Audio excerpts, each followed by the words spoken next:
1245. Pertempuran Toba kuno telah berakhir. Berita pertempuran ini tidak dapat ditutupi oleh siapapun dan berita terus menyebar. Tentu saja, semakin berita ini menyebar menjadi gosip, peristiwa di dalam berita ini semakin menjadi-jadi. Pertempuran ini membuat seluruh dunia semakin menyadari kekuatan Hades Palace dan Sun. Mendengar nama Sun dan Hades Palace, kebanyakan orang biasa sebenarnya tidak akan merasa terlalu menakutkan. Orang yang hidup di dunia saat ini, kebanyakan dari mereka berada di bawah penguasaan 8 kekuatan utama. Terlebih lagi, nama-nama seperti Sun dan Hades Palace hampir tidak pernah ditemukan. Ini karena penghapusan informasi yang dilakukan oleh 8 kekuatan utama secara sengaja. Oleh karena itu, kebanyakan orang biasa tidak tahu tentang Sun dan Hades Palace. Bahkan ketika berita bahwa Damar menghancurkan kekuatan darah, pengaruhnya terhadap orang-orang biasa ini jauh lebih besar dibandingkan dengan berita Sun dan Hades Palace. Tapi, pertempuran Toba kuno membuat semua orang menyadari betapa menakutkannya Sun. Bahkan ketika Dewa Mabuk, orang nomor 1 di dunia ini, menghadapi Sun, dia tidak bisa bertahan lama. Damar, pemilik dari tulang naga, berusaha mati-matian membunuh Sun. Namun, dia malah dikejutkan oleh pedang Raja Hades dan terluka parah dan diserang sampai hampir mati. Night Watcher yang sudah menjadi pusat perhatian selama periode ini malah kalah di hadapan Hades Palace. Dalam 2 atau 3 hari, berita itu menyebar lebih luas dan semakin menjadi-jadi. Misalnya ada yang mengatakan bahwa Raja Hades Sun datang dari neraka sungguhan. Ada juga yang mengatakan kalau Sun berkepala 3 dan berlengan 6. Belum lagi berita tentang kekuatan kematian yang berasal dari dalam dirinya. Dengan kekuatan kematian, segala sesuatu menjadi layu kemanapun Sun pergi. Dikatakan pula bahwa orang-orang dari Hades Palace akhirnya mundur karena permaisuri sudah datang. Ini karena permaisuri sebenarnya sedikit lebih kuat dari Dewa Mabuk. Oleh karena itu, Sun sangat ketakutan sehingga dia akhirnya melarikan diri. Kebanyakan orang tidak mengetahui situasi yang sebenarnya di tempat kejadian. Jadi, mereka hanya bisa menebak-nebak. Oleh karena itu, pertemuan dari 3 pihak, Damar, Permaisuri, dan Sun ini menjadi semakin seru. Tanpa disadari, 3 hari sudah berlalu ketika mereka melawan Hades Palace di Toba kuno.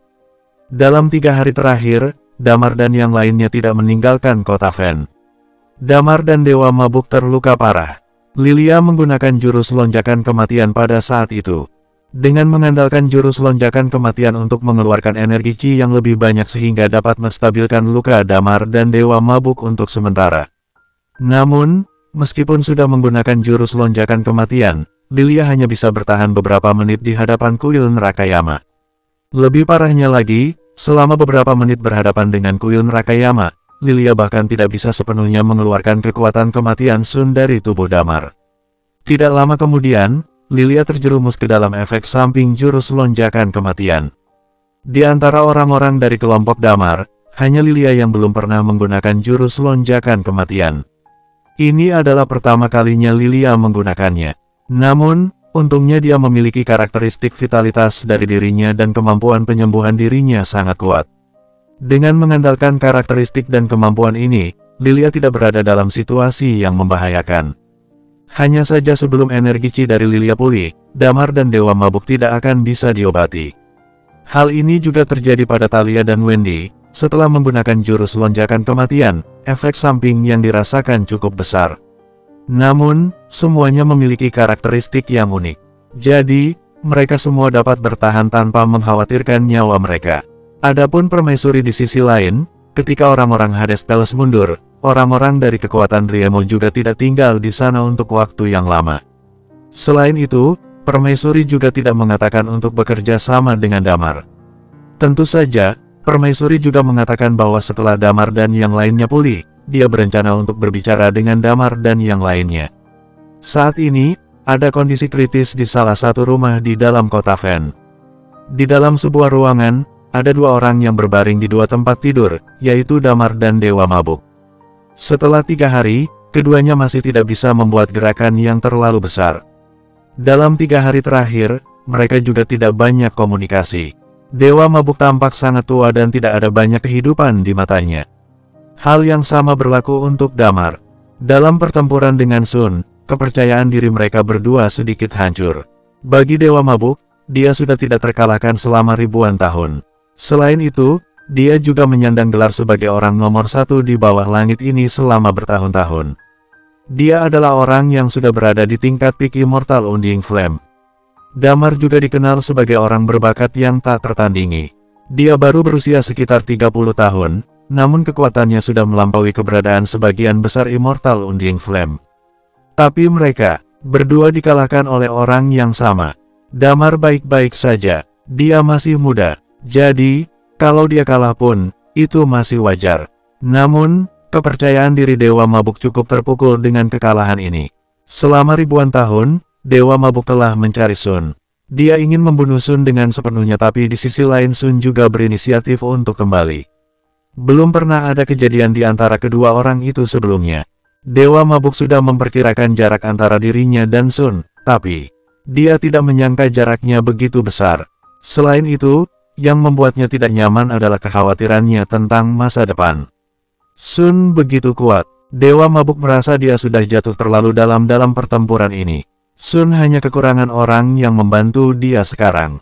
Jika terus menunggu dia untuk menaklukkan lebih banyak kota, dan mengumpulkan lebih banyak ahli bela diri, Sun secara alami akan menguasai dunia cepat atau lambat. Sebelumnya Dewa Mabuk berpikir, jika Damar mencapai tahap penyelesaian dari teknik pedang dan mencapai peak Immortal Undying Flame, dia dan Damar seharusnya bisa membunuh Sun dengan bersama-sama. Dewa Mabuk merasa kondisi ini terlalu sulit saat ini. Bakat Damar memang sangat kuat, tapi tidak banyak waktu tersisa yang bisa digunakan oleh Damar untuk berlatih lagi. Dewa Mabuk telah menghabiskan ribuan tahun tanpa terobosan. Dia juga adalah orang yang sudah dianggap sebagai anak jenius. Sebelum masalah kali ini, Damar memang menunjukkan kecepatan kemajuan yang mengerikan. Tapi, dia juga tidak berpikir bahwa Damar bisa menembus peak Immortal Undying Flame dalam waktu sesingkat itu. Dewa Mabuk sangat khawatir. Dia khawatir Eternal Planet akan jatuh ke dalam kekuasaan Sun lagi. Jika itu terjadi, kegelapan akan terjadi lagi. Anak muda, kepercayaan dirimu sudah terpukul. Saat keduanya berbaring dalam diam, tiba-tiba Dewa Mabuk berkata. Damar menyeringai dan berkata, aku baik-baik saja. Bagaimanapun juga, aku masih muda dan itu wajar untuk kalah darinya. Jika kamu memberi aku waktu yang sama dengan yang dimiliki oleh Sun, aku yakin aku pasti bisa mengalahkannya. Ya, sayang sekali, tidak ada waktu yang bisa aku berikan. Dewa Mabuk menghela nafas. Sun tidak akan bergerak selama periode ini. Bahkan, aku bisa merasakan dari pertarungan sebelumnya bahwa dia sebenarnya sedang menstabilkan kondisinya saat ini. Setelah stabil, dia mungkin akan mengambil tindakan langsung. Jika itu terjadi, dalam waktu singkat, dia akan menyebar akar kekuasaannya di daerah utara. Kamu juga tahu bahwa mereka dapat mengandalkan obat yang aneh itu untuk mengendalikan orang. Ketika kekuatan di sekitarnya telah terakumulasi ke tingkat tertentu, akan sulit untuk melawan dia lagi. Pada saat itu, bisakah kamu menerobos ke tingkat peak Immortal Undying Flame? Tanya Dewa Mabuk. Aku juga tidak tahu. Damar menggelengkan kepalanya. Makanya, Dewa Mabuk menghela nafas dan berkata, kalau sudah sembuh, cepatlah kembali. Hah, kata Damar dengan perubahan ekspresi. Kembali kemana? Kembalilah ke planetmu. Dewa Mabuk berkata, di sana, kamu bisa berlatih dengan tenang dan pelan-pelan. Aku akan tinggal di sini. Dengan bantuan kekuatan Riemo, kami akan bisa memberikan lebih banyak waktu untuk kamu. Ketika kamu benar-benar menerobos ke tingkat peak Immortal Undying Flame di masa depan. Kembalilah ke Eternal Planet. Guru, kamu terlalu banyak berpikir. Sun sudah mengatakan dengan jelas bahwa ketika dia mengambil alih Eternal Planet, dia akan menyerang kampung halamanku lagi. Damar menggelengkan kepalanya dan berkata, jadi, aku tidak bisa pergi dari sini. Setelah mengatakan itu, Damar berkata lagi, omong-omong, apa benar menurutmu Sun memiliki kepribadian ganda? Dia sebenarnya normal sebelumnya, namun, mungkin setelah dia mendapatkan Dao Pembunuh, kepribadian keduanya mulai muncul. Ketika dia mencapai tahap penyelesaian dari Dao Pembunuh, kepribadian keduanya keluar sepenuhnya. Dewa Mabuk berkata, kepribadian pertamanya sebenarnya normal saja. Meskipun aku memiliki tujuan yang berbeda darinya, kepribadian pertamanya sangat ingin membuat Eternal Planet terlihat berbeda dari apa yang diinginkan oleh kepribadian keduanya. Hanya saja, jika kita melakukannya dengan cara begitu, akan ada banyak pengorbanan nanti. Dewa Mabuk berkata, adapun kepribadian keduanya, itu sangat kejam. Sun sendiri sadar tetapi dia memilih untuk menyelesaikan semuanya dengan membunuh. Dewa Mabuk menghela napas, ini karena Tigreal ada di sini. Karakteristik Tigreal bisa menghapus sebagian ingatannya dan mengembalikannya ke kepribadian yang relatif normal. Jadi, dia bisa tetap tenang. Kalau tidak, kemungkinannya besar Sun akan seperti orang lain yang memiliki dao pembunuh. Dia akan kehilangan kesadaran dan akan membunuh setiap orang yang dia lihat. Inilah yang aku khawatirkan. Semakin kuat dia, semakin besar kemungkinan dia akan benar-benar kehilangan kesadaran di masa depan.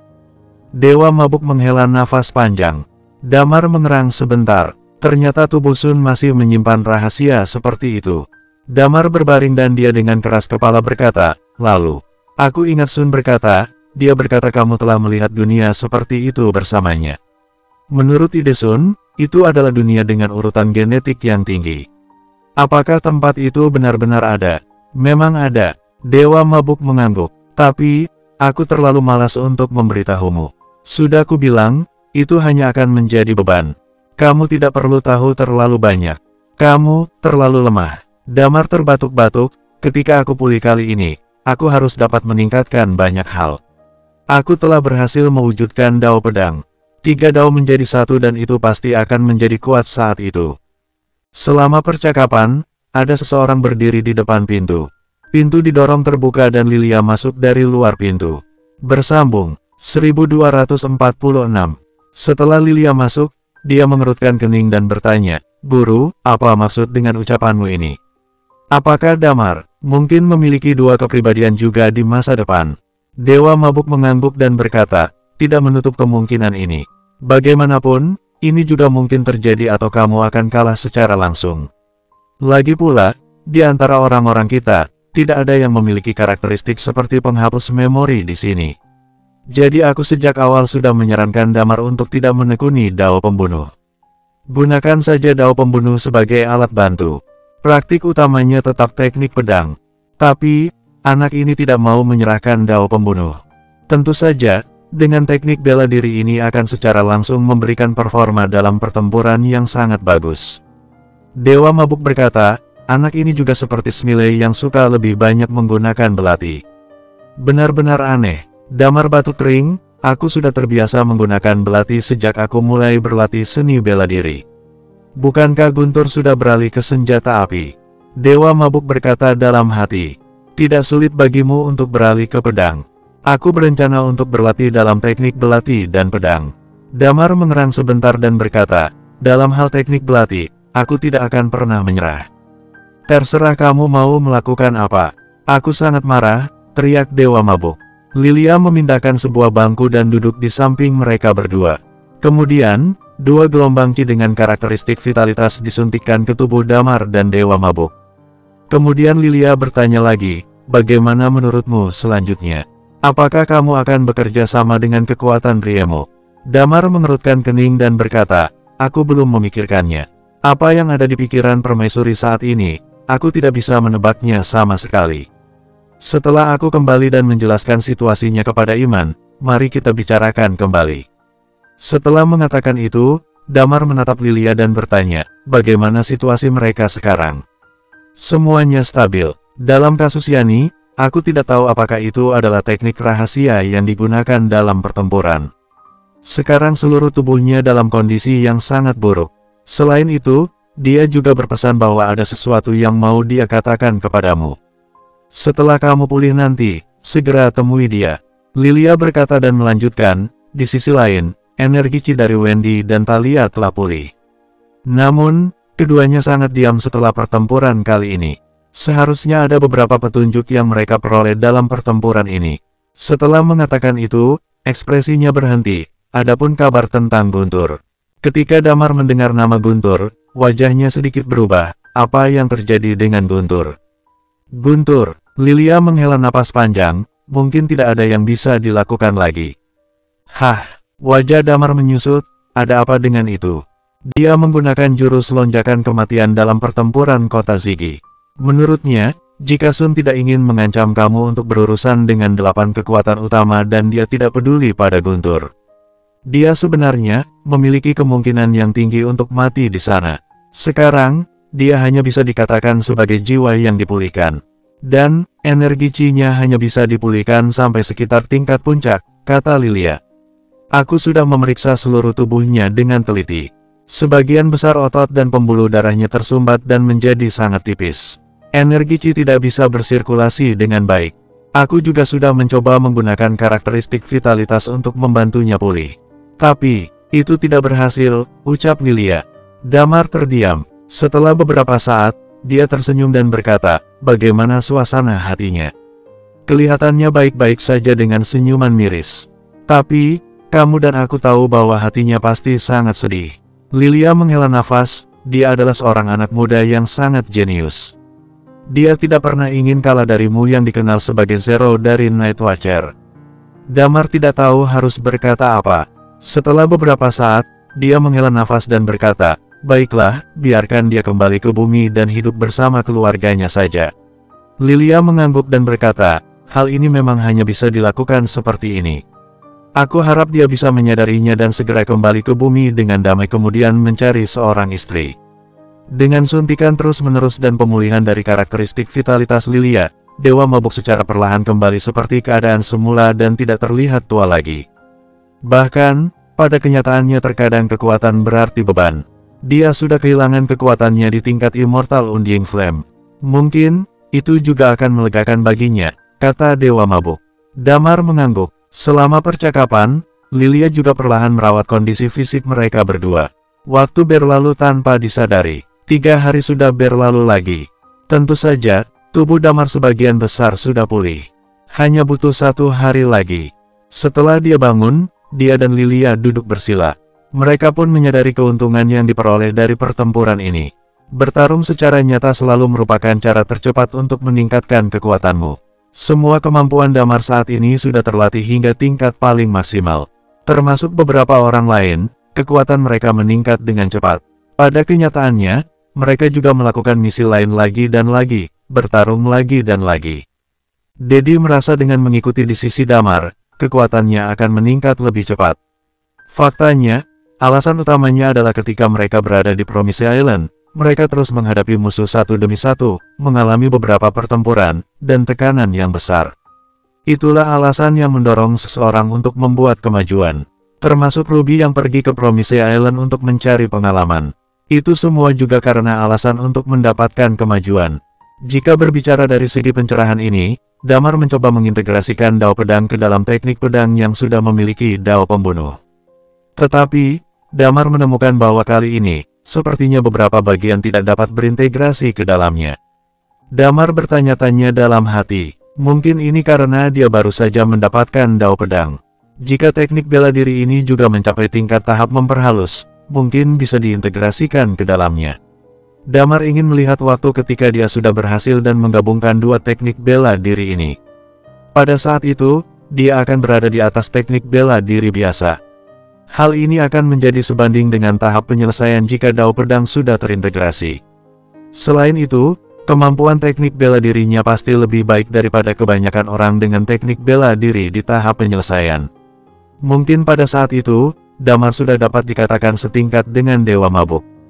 Hanya perlu menunggu sampai beberapa teknik bela diri ini mencapai tahap penyelesaian dan energi Chi berhasil menerobos ke tingkat peak Immortal Undying Flame.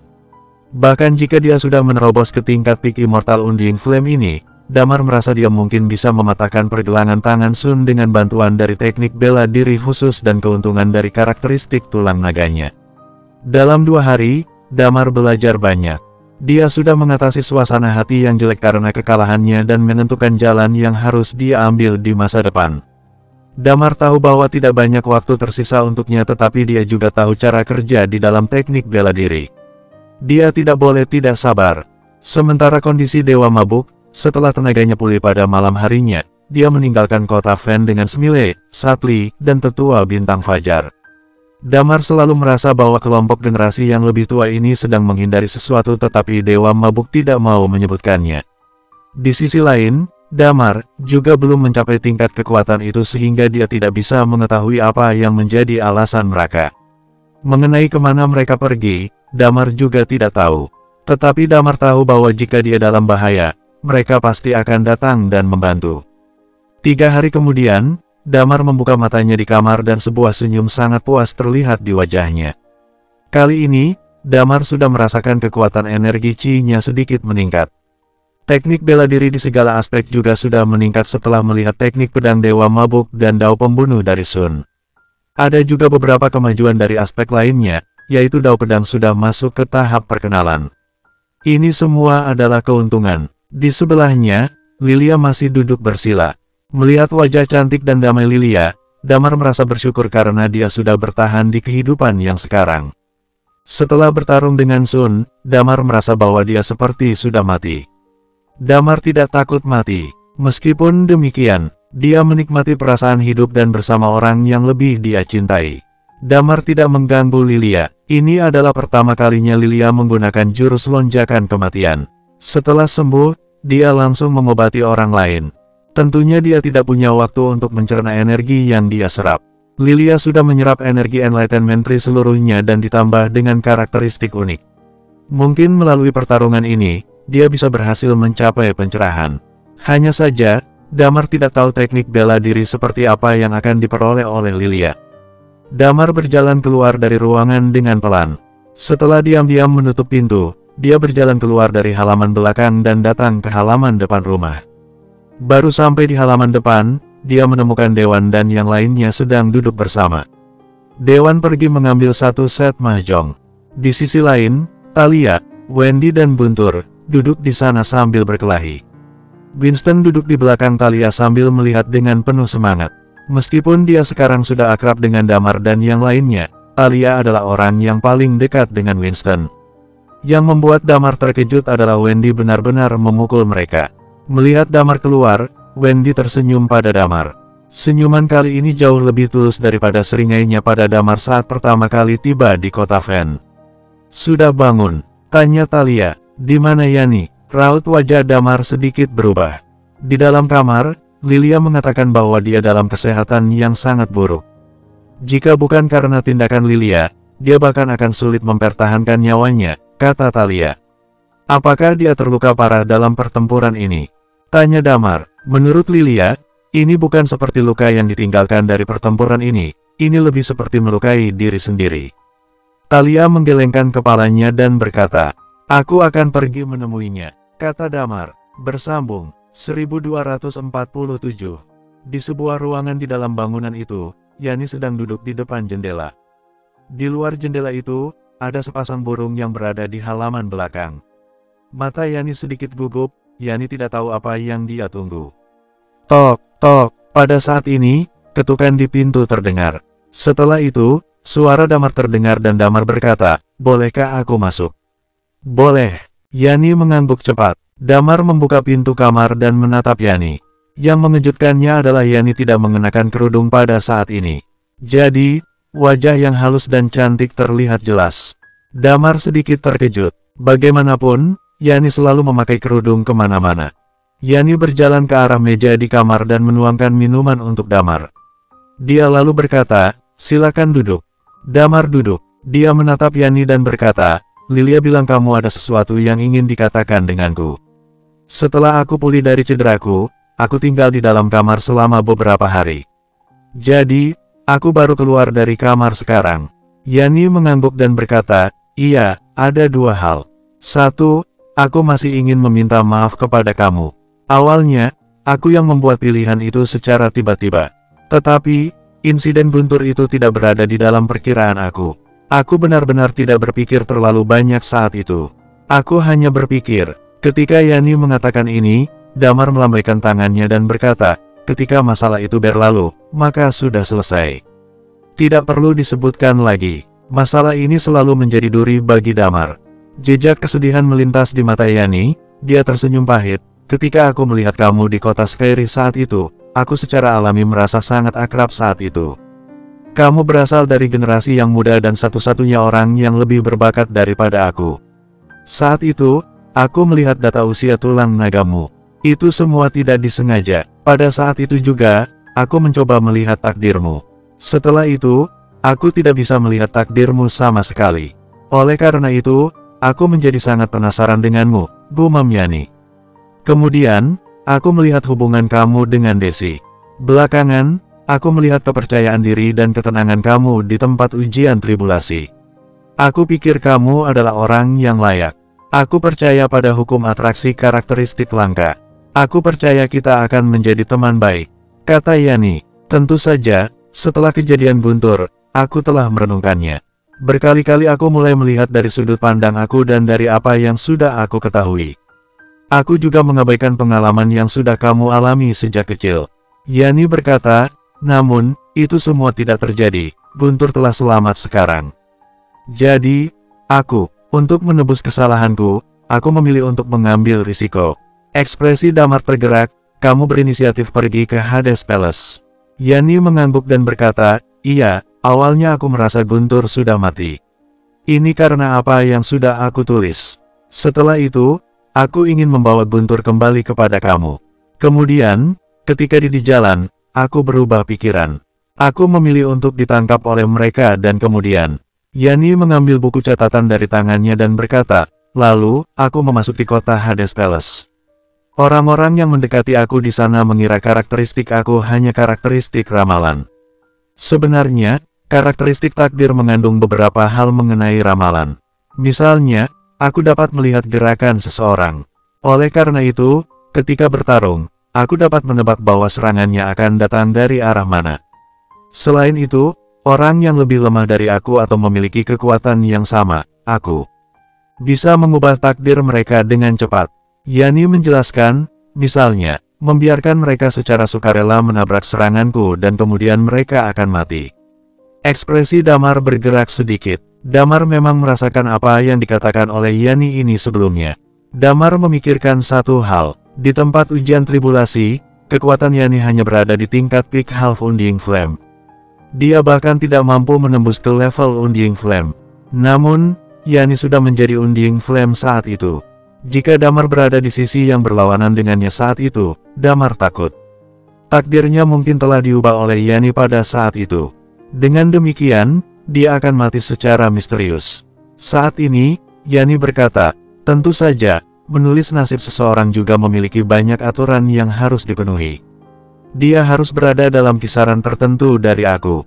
Setelah tulisan takdir itu berhasil, aku juga akan membayar dengan sesuatu yang berharga. Jika kekuatannya lebih rendah dari aku hanya perlu mengandalkan energi Qi. Dengan Qi saja, harga itu sudah bisa diimbangi. Tetapi jika seseorang itu lebih kuat dariku, aku juga akan membayar harga yang cukup besar.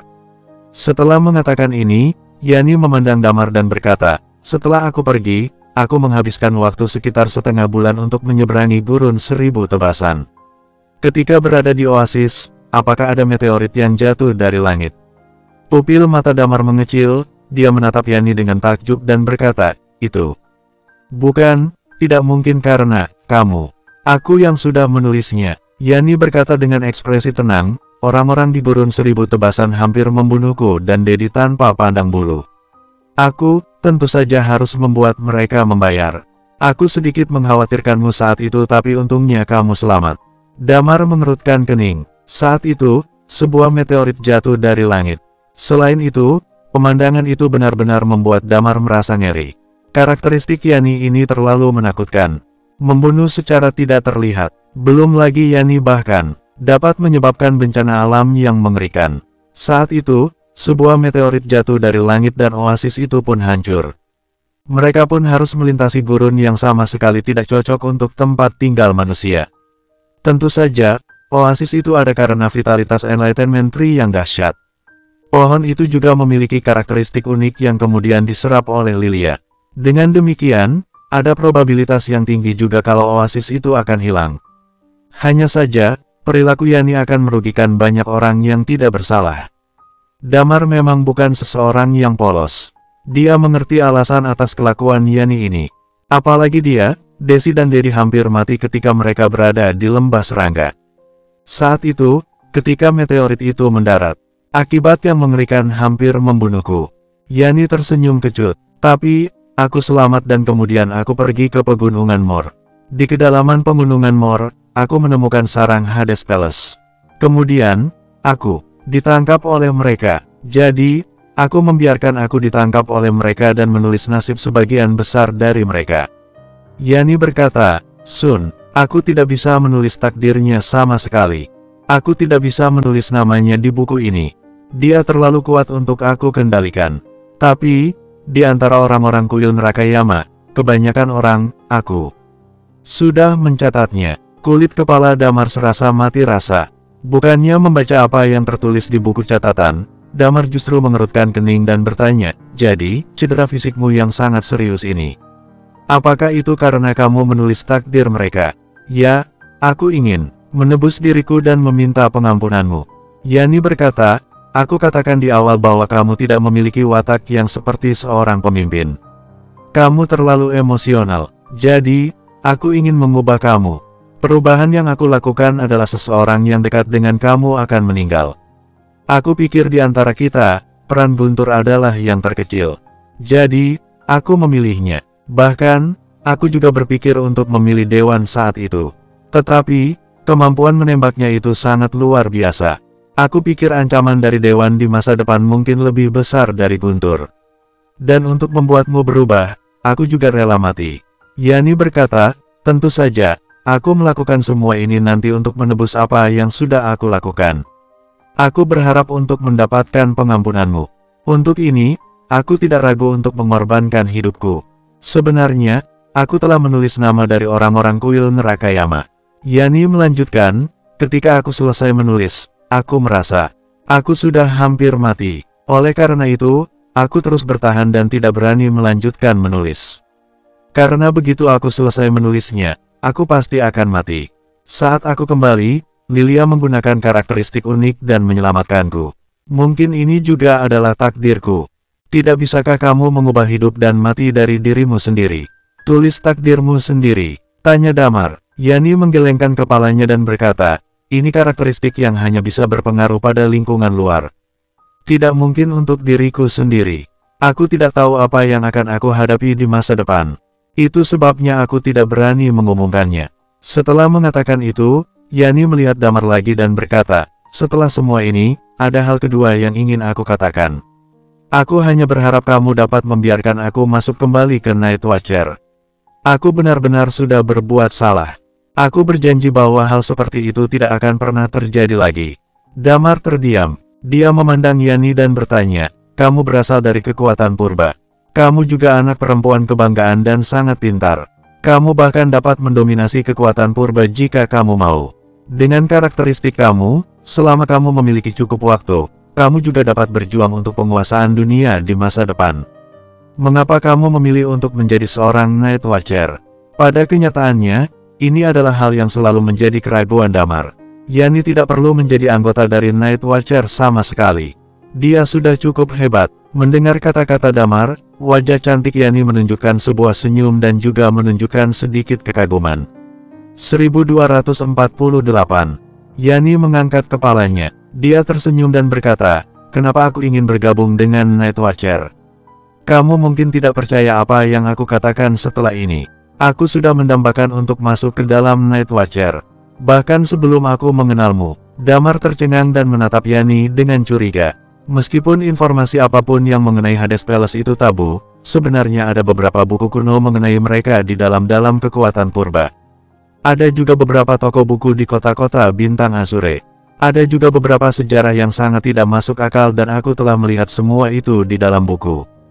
Yani berkata, namun, semua yang tertulis di dalamnya itu sangat legendaris. Itu juga termasuk catatan Kaisar Vas dan Lady Phoenix yang pada saat itu dianggap sebagai novel, bukan sejarah.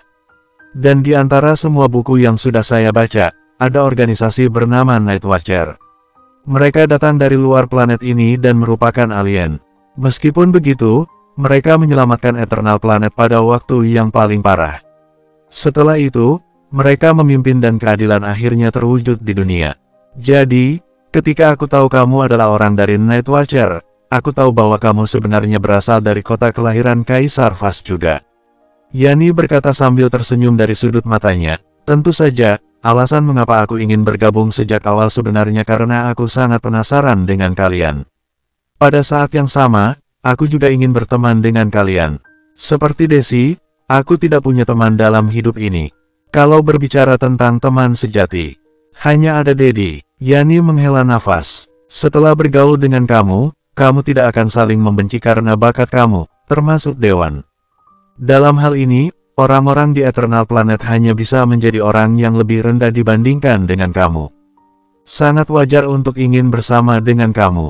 Bagaimanapun, kamu jelas jauh lebih kuat daripada mereka. Namun, ketika berteman denganmu, kamu tidak pernah memandang seseorang berbeda. Yani berkata, aku iri dengan hubungan yang seperti ini. Apa yang terjadi pada Guntur hanyalah sebagian dari ide-ide yang sudah ditanamkan pada aku sejak kecil. Aku sudah merenungkan semua yang terjadi dan akan berusaha mengubah diri saya sendiri. Aku berjanji tidak akan melakukan hal seperti itu lagi di masa depan, kata Yani. Damar sedikit terkejut setelah mendengarkan ucapan Yani. Night Watcher memiliki sejarah yang panjang dan diketahui secara turun-temurun. Pendirian generasi Night Watcher di bumi ini sebenarnya didominasi oleh 4 keluarga tersembunyi di Gunung Siwa. Sebelum zaman abadi, Night Watcher sudah ada di bumi di era Kaisar Vas. Yani melihat beberapa legenda tentang mereka dalam beberapa sejarah yang tidak masuk akal. Setelah itu, dia menunjukkan niat baik kepada Damar dan yang lainnya. Bahkan setelah itu, dia secara aktif berusaha untuk bergabung. Saat itu, ide Damar adalah memasukkannya ke dalam organisasi Night Watcher Kota Phoenix. Kali ini, Yani melakukan sebuah kesalahan. Tapi, setelah itu, dia memberi lebih banyak. Bahkan dengan mengorbankan nyawanya sendiri. Melihat penampilan Yani, Damar menjadi sedikit luluh.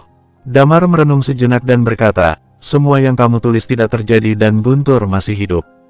Tetapi, aku tidak dapat menyetujui apa yang kamu lakukan ini. Sebenarnya, kamu dapat melihat bahwa peran aku di Night Watcher lebih merupakan peran eksekusi misi. Jika kamu benar-benar ingin kembali, pertama kamu harus mendapatkan pengampunan dari Guntur secara pribadi. Kami belum memberitahu dia tentang masalah ini. Kedua, kamu harus memberitahu senior Night Watcher tentang masalah ini, yaitu Pak Hugo dan yang lainnya. Mereka yang akan memberikan hukuman secara langsung. Yani, di dalam Night Watcher ada dua hal yang paling tabu. Yang satu adalah pengkhianatan, yang lainnya adalah mengorbankan teman sendiri, kata Damar serius. Maafkan aku, Yani meminta maaf lagi. Damar memandangnya. Sekarang, setelah semua masalah ini masuk akal, dia tidak banyak bicara tentang masalah ini. Lagi pula, semuanya akan menunggu sampai mereka kembali ke kota Phoenix dan membiarkan Hugo yang memutuskannya. Bagaimana keadaanmu sekarang? Tanya Damar. Pada saat di Toba kuno, Yani masih berpartisipasi dalam pertempuran tragis itu dengan tubuh yang sudah berada dalam kondisi kritis. Karakteristik Lilia sangat kuat, dan kesehatan fisik aku juga telah pulih sepenuhnya. Tetapi, akan butuh waktu lama untuk beristirahat sebelum kekuatan spiritual dapat pulih sepenuhnya. Takdir dari beberapa orang dari kuil neraka Yama sudah ditulis. Harga yang harus dibayar untuk hal ini masih terlalu tinggi, kata Yani. Damar membuka buku saat ini. Di belakang sampul buku ini, dia menemukan nama beberapa orang. Segera, dia melihat bagian paling atas di halaman buku itu. Balwin. Balwin di masa depan akan dikirim ke daerah paling ujung di utara. Balwin akan terluka oleh cinta. Kemudian, dia akan mati karena... Penyebab kematian secara spesifik tidak tertulis di atas, tetapi inilah yang sudah tertulis. Damar tercengang ketika melihat apa yang tertulis ini. Dia pun mengangkat kepalanya dan menatap Yani. Yani menjelaskan, pada intinya, menulis takdir adalah mengikuti tren yang sudah ada dan membuat beberapa perubahan di dalamnya. Damar terdiam mendengar ini. Ini karena Yani menguasai karakteristik takdir. Secara alami, dia akan dapat melihat jalan takdir beberapa orang. Tentunya dia juga dapat melakukan modifikasi pada jalan takdir ini untuk membuat mereka menyimpang dan pada akhirnya mati. Tapi, ini semua juga tidak pasti seperti yang aku tulis di atas. Ada juga orang yang mungkin mengubah nasibnya melawan takdir dan memilih untuk tidak mengikuti jalan takdir yang tercatat di atas, kata Yani lagi.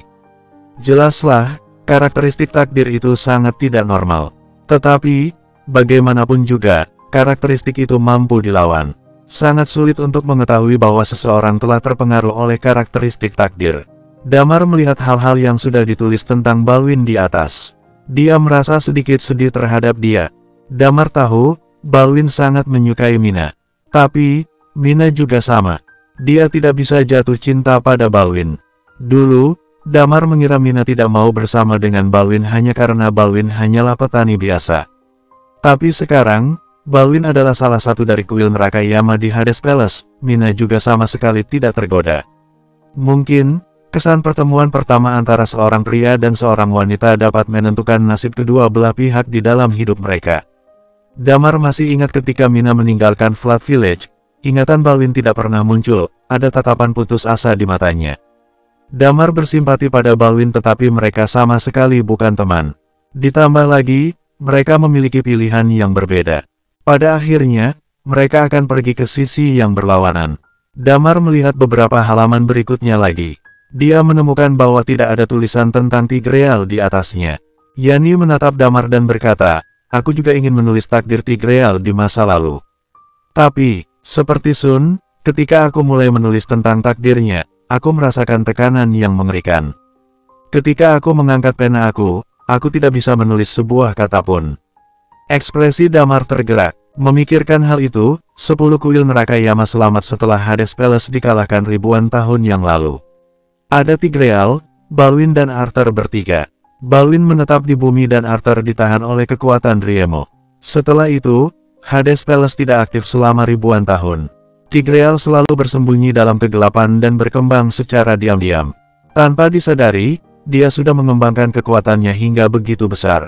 Damar sudah pernah melawan Tigreal sebelumnya dan dia juga merasa bahwa Tigreal sangat kuat. Mungkin, Tigreal adalah kepala kuil neraka Yama. Tidak apa-apa, apa yang kamu lakukan ini sudah cukup. Damar tersenyum kecil, masalah ini juga sudah kita diskusikan sampai selesai.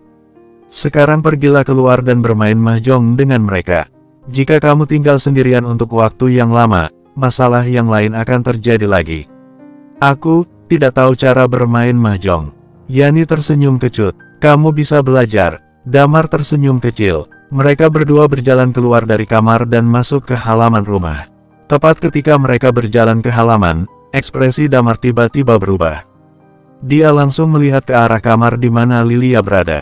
Pada saat berikutnya, tanaman yang tak terhitung jumlahnya di halaman ini mulai tumbuh dengan liar dan cepat. Tanaman ini seolah-olah diperkuat oleh sesuatu. Di kamar di mana Lilia berada, vitalitas yang kuat terpancar dari tubuhnya. Seluruh tubuh Damar sedikit membeku di tempat pada saat ini. Setelah beberapa saat, dia menemukan bahwa seluruh tubuhnya mulai menjadi damai. Di sampingnya, Talia terlihat sedikit bingung dan berkata, "Enlightenment Tree." "Apa itu?" tanya Guntur dengan ekspresi kosong. "Jangan bicara lagi, ayo cepat. Kita juga harus mendapatkan pencerahan." Talia tidak berbicara lebih banyak lagi dan langsung duduk bersila. Wendy di sebelahnya juga duduk. Di belakangnya, sebuah cakram muncul dan 6 Death Sword melayang keluar darinya. Ekspresi Damar bergerak. Dengan hati-hati, dia memahami vitalitas ini. Setelah itu, aura berat dan mendominasi keluar dari dirinya. Bersambung, 1249. Lilia menyerap banyak vitalitas dari Enlightenment Tree. Itu semua hanya akan menambah kekuatan dari karakteristik uniknya selama periode tersebut.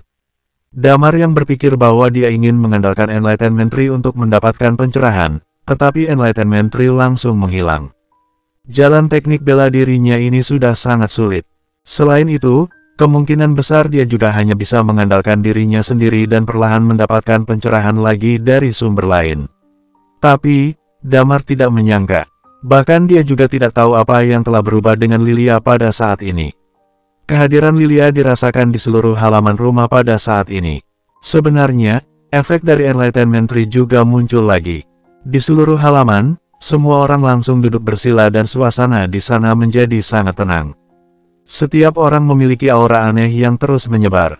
Aura mereka dengan cepat muncul di seluruh kota Fen. Lotus memperhatikan situasi di sini untuk pertama kalinya. Dia pun langsung datang untuk melihat. Setelah secara kasar mengerti situasinya, dia menjadi sangat bahagia dan sedikit gila. Pada saat yang sama, dia memanggil semua orang di suku Hades untuk mengisolasi halaman kecil mereka. Lotus sendiri duduk bersila di luar halaman rumah itu.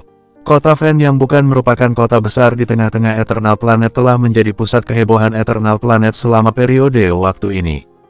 Pertama, Hades Palace dan Night Watcher berperang.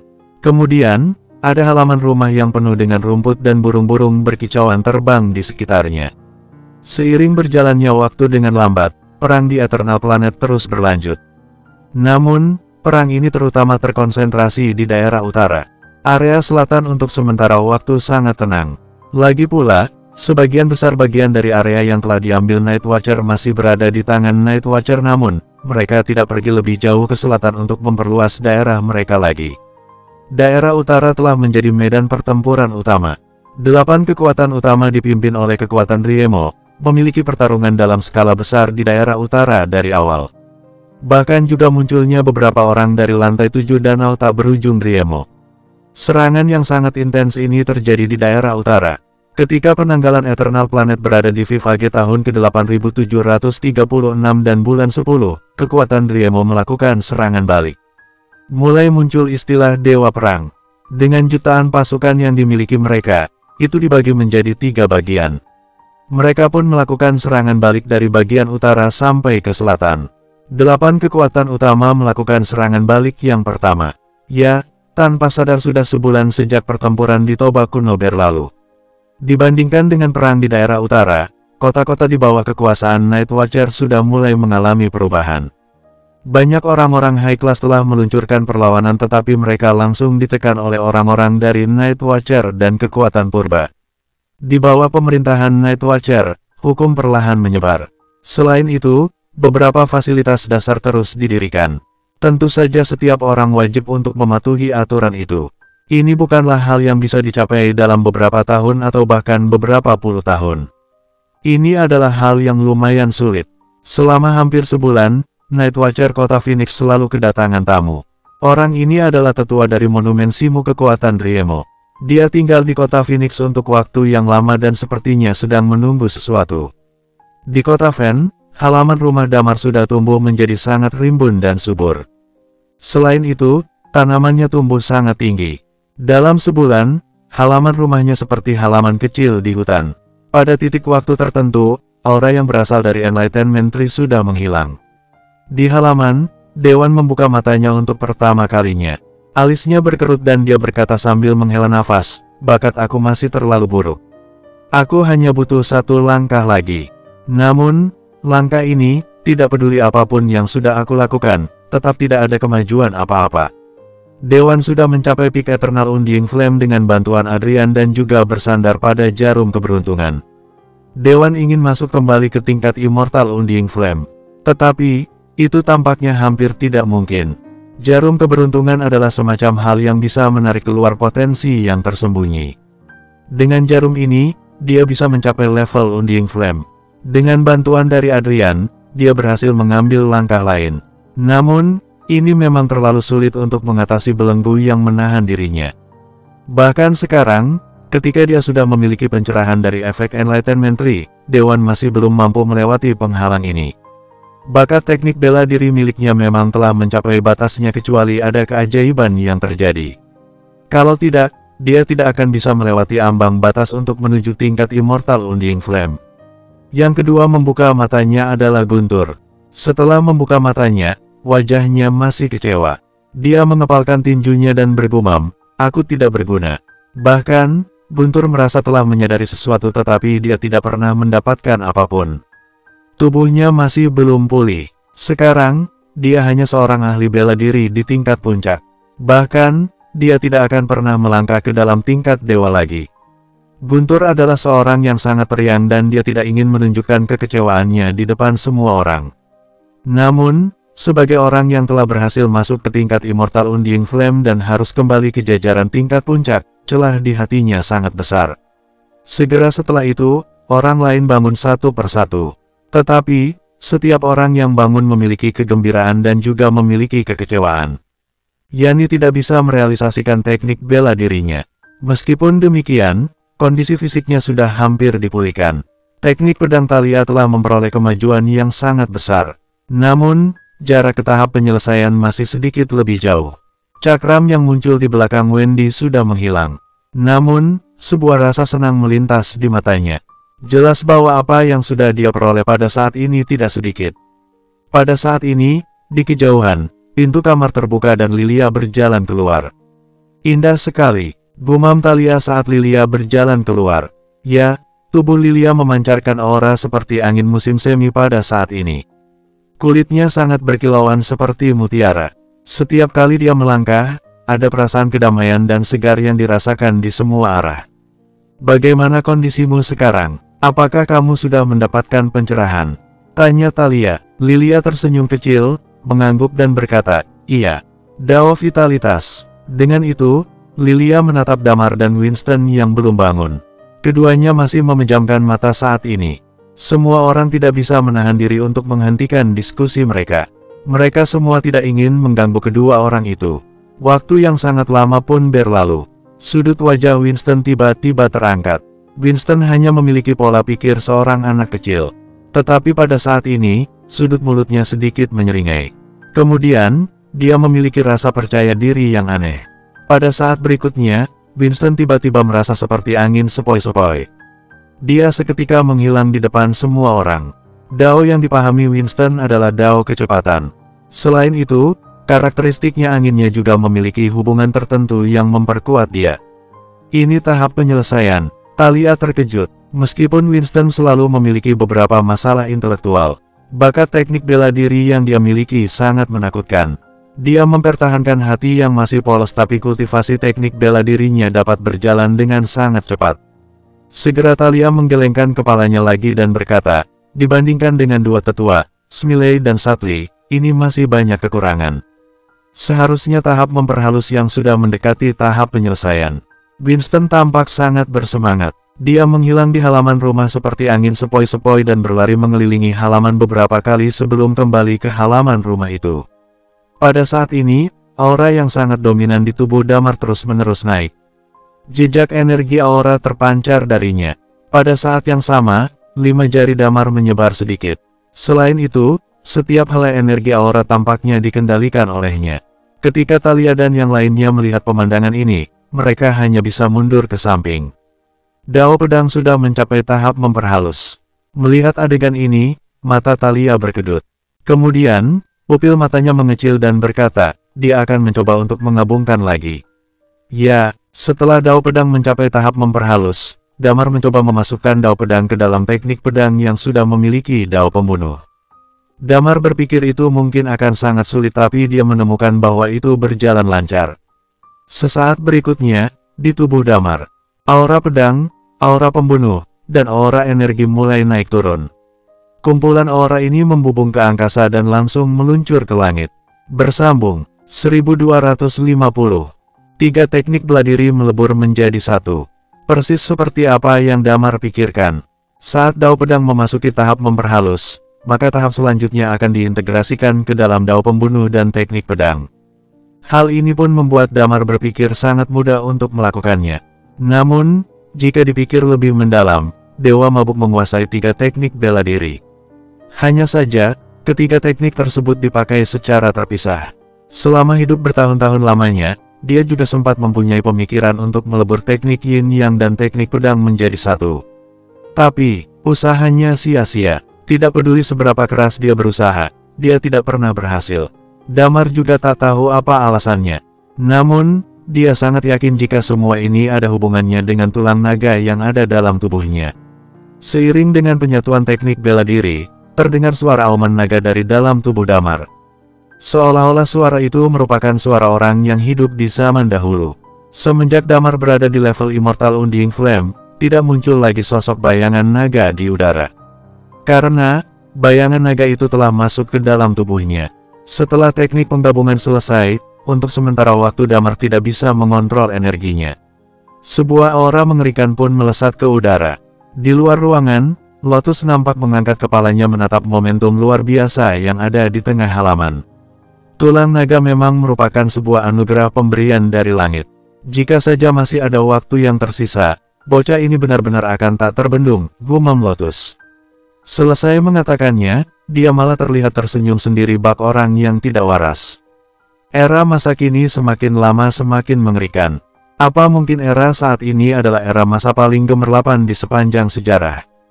Aku sempat merasa jika era Sun dan Dewa Mabuk adalah era yang luar biasa. Tapi, jika dibandingkan dengan era sekarang, masih sedikit lebih buruk, ucap Lotus sembari menghela nafas panjang. Setelah terhenti sejenak, dalam keadaan ragu-ragu dia melanjutkan ucapannya. Entah sejauh mana perbedaannya antara tahap penggabungan Damar kali ini dengan Dewa Mabuk. Tak lama waktu berselang, aura Damar pun kian menghilang. Dari sorot matanya terlintas sebuah ekspresi yang bahagia dan bersemangat. Thalia dan yang lainnya segera datang menghampiri. Bagaimana, jika dibandingkan dengan kekuatan guru dan yang lainnya, apa sudah setara? Tanya Thalia. Jika level kekuatan Damar bisa setara dengan kekuatan Dewa Mabuk, maka tidak diragukan lagi jika kekuatan Damar benar-benar mengalami peningkatan yang sangat pesat. Damar pun sejenak menatap kedua tangannya, barulah kemudian menggelengkan kepalanya. Sepertinya, masih ada sedikit perbedaan, tapi, aku bisa merasakan kalau perbedaan itu sudah semakin kecil. Di antara penguasa kuil neraka Yama, mungkin, selain Balwin dan juga Tigreal, aku bisa mengalahkan yang lainnya dengan sangat mudah, ucap Damar kemudian. Thalia pun sangat senang setelah mendengarnya. Aku juga, sayangnya, hanya tersisa sedikit saja aku bisa sampai di level Master Pedang. Kalau aku sudah sampai di level itu, mungkin aku juga bisa bermain-main dengan Balwin serta Tigreal, sahut Thalia. Sebenarnya apa yang terjadi sebelumnya? Tanya Damar tiba-tiba menatap ke arah Lilia. Kenapa tubuhmu bisa mengeluarkan cahaya Enlightenment Tree? Entahlah, aku juga tidak mengerti. Setelah mengaktifkan jurus lonjakan kematian, aku merasakan ada sesuatu yang berbeda dari tubuhku. Dan ketika aku menonaktifkan jurus itu dan ingin mencoba menggunakan teknik bela diri, hasilnya di luar dugaan, aku bisa melakukannya. Selebihnya, aku tidak tahu lagi, jawab Lilia dengan penuh keheranan. Kalau begitu, coba kamu gunakan teknik bela dirimu sekali lagi, aku mau lihat apa perasaan itu masih ada dalam tubuhmu atau tidak, sahut Thalia kemudian. Damar juga menantikannya. Jika perasaan itu masih ada, maka dengan kata lain Lilia adalah sosok Enlightenment Tree berjalan, hal itu tentu saja akan sangat membantu mereka di kedepannya.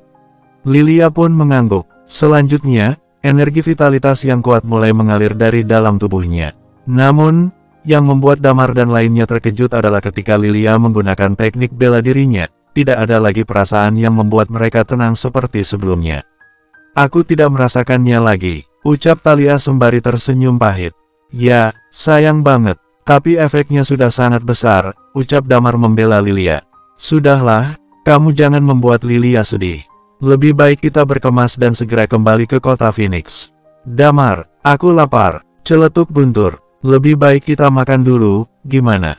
Meski dengan mengandalkan karakteristik vitalitas Lilia mereka tidak akan mati kelaparan, tapi kondisi saat ini memang benar-benar lapar.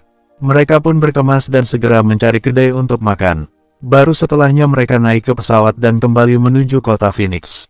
Setelah beberapa jam kemudian, pesawat akhirnya mendarat dengan selamat di kota Phoenix tercinta. Damar membawa rombongannya kembali ke markas Night Watcher. Di markas, Iman dan Hugo akhirnya bisa bernafas lega saat melihat mereka bisa kembali dengan selamat. Ada seseorang yang ingin bertemu denganmu. Belum sempat Damar duduk, Hugo langsung menyampaikan pesan padanya. Hah, sahut Damar sembari mengerutkan keningnya. Siapa? Dia memperkenalkan diri sebagai tetua dari Monumen Shimu. Dia sudah menunggumu di sini sangat lama, jawab Hugo. Damar pun tertegun sejenak. Kira-kira ada masalah apa tetua dari Monumen Shimu datang mencarinya? Tanpa berpikir macam-macam, Damar pun segera mengangguk. Thalia, kamu urus serah terima di sini, laporkan semua yang terjadi pada Hugo. Aku akan bertemu dengan tetua itu, ucap Damar pada Thalia. Thalia segera mengangguk menjawab perintah Damar. Tepat ketika Thalia memberi laporan pada Hugo, Damar meninggalkan markas Night Watcher menggunakan maglev car menuju kompleks sekitar. Setibanya di sebuah bangunan komplek, nampak dua orang berpakaian seragam Driemo di depan pintu gerbang. Maglev pun berhenti di depan pintu gerbang. Damar turun dan mulai menyapa para penjaga. Aku Night Watcher Damar, ingin bertemu dengan tetua dari Monumen Shimu. Raut wajah dua penjaga Driemo pun berubah seketika. Salah satu dari mereka pun langsung memberi hormat pada Damar. Tetua memberi pesan, jika Anda datang, bisa langsung masuk menemui beliau. Mari aku antar ke dalam, ucap salah seorang penjaga. Tak lama kemudian, Damar beserta tetua dari Monumen Simu duduk bersama di dalam sebuah ruangan. Di tangan pria tua itu, entah kenapa selalu menggenggam sebuah batu panjang seperti prasasti, seolah-olah benda itu merupakan harta berharga untuknya. Damar juga sempat bercanda dengan Guntur dan yang lainnya. Dia mengatakan jika di atas prasasti itu terukir nama 18 leluhurnya, jadi tidak heran jika tetua itu selalu membawanya. Tetua dari Monumen Simu nampak menuangkan teh ke dalam gelas Damar, baru kemudian menatap Damar sambil tersenyum. Ngomong-ngomong, bagaimana perasaanmu saat bertempur dengan Hades Palace? Tanya tetua Monumen Simu kemudian. Damar menyipitkan matanya menatap pria tua itu. Namun, karena kali ini kekuatan Riemo telah menyelamatkan hidupnya, sikap Damar pun menjadi lebih baik dari sebelumnya. Kendati kita tahu banyak perselisihan di antara mereka sebelumnya. Ya begitulah, cukup menarik juga, jawab Damar sambil tersenyum. Tetua dari Monumen Simu nampak terkejut dengan jawaban Damar, dia seolah tidak menyangka jika Damar akan menjawab seperti itu. Setelah terdiam sejenak, barulah tetua Monumen Simu melanjutkan kalimatnya. Permaisuri menyuruhku datang ke sini untuk mengundangmu datang ke kota Bintang Jatuh. Permaisuri ingin membahas masalah kerjasama denganmu, ucapnya langsung pada inti. Kerjasama, Damar pun segera mengerutkan keningnya. Ya, kerjasama, jawab tetua itu, kita memang pernah mengancammu, tapi kamu juga tahu jika dunia ini sangat menjunjung tinggi kekuatan, bisa dibilang kekuatan adalah segalanya. Kamu yang dulu, masih tidak layak duduk sama rata dengan kekuatan Riemo, tapi kali ini berbeda, kekuatan Riemo juga telah menyelamatkan nyawa kalian, anggap saja itu sebagai utang budi. Selain itu, kita berdua mempunyai musuh yang sama, seharusnya bisa duduk bersama sekedar membahas kesepakatan. Setuju atau tidaknya dengan kesepakatan ini, itu tidak akan menjadi masalah, ucap tetua Monumen Simu panjang lebar. Sebenarnya, Damar secara pribadi tidak ingin bekerja sama dengan kekuatan Riemo. Alasan pertama, peperangan antara Hades Palace dan kekuatan Riemo berada di planet bagian utara. Damar telah berhasil menyelamatkan Guntur, sehingga saat ini adalah waktu yang tepat bagi Guntur untuk kembali berlatih. Dengan memanfaatkan peperangan antara Hades Palace dan kekuatan Riemo, Damar juga bisa melatih kekuatan Night Watcher yang ada di kota Phoenix. Dia sendiri juga bisa memanfaatkan momen itu untuk mengembangkan kekuatannya.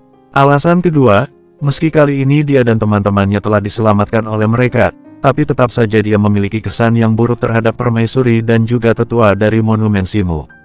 Mereka berdua adalah orang-orang licik yang siap kapan saja berkhianat dan balik menyerang. Kenapa permaisuri menyelamatkan Damar dan yang lainnya? Tidak lain adalah untuk menyelamatkan nyawa permaisuri sendiri. Wanita itu merasa tidak yakin akan mampu melawan kekuatan Sun. Oleh karena itu, dia ingin meminjam kekuatan Damar dan yang lainnya untuk melenyapkan Sun dari dunia ini. Damar sangat yakin, jika saja Hades Palace tidak lagi eksis di planet ini, maka Damar dan yang lainnya pun tidak akan berguna bagi mereka.